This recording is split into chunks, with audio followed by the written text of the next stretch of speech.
The Incredible Book-Eating Boy by Oliver Jeffers. Henry loved books, but not like you and I love books. No, not quite. Henry loved to eat books. It all began quite by mistake one afternoon when he wasn't paying attention.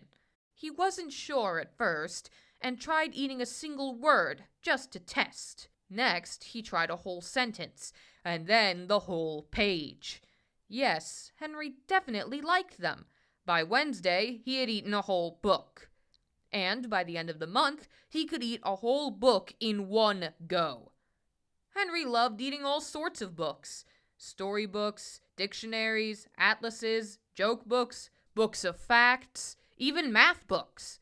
But red ones were his favorite. And he was going through them at a fierce rate. But here is the best bit. The more he ate, the smarter he got. He ate a book about goldfish, and then he knew what to feed Ginger.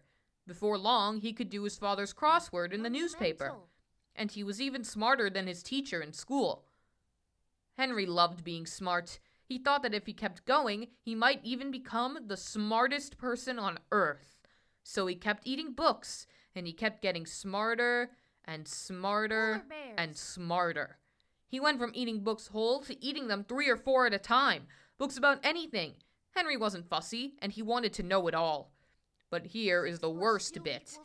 Everything he was learning was getting mixed up. He didn't have time to digest it properly. It became quite embarrassing for him to speak. Suddenly, Henry didn't feel very smart at all. More than one person told him he should stop eating books.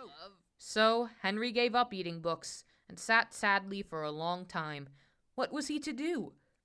Then, after a while, and almost by accident, Henry picked up a half-eaten book from the floor.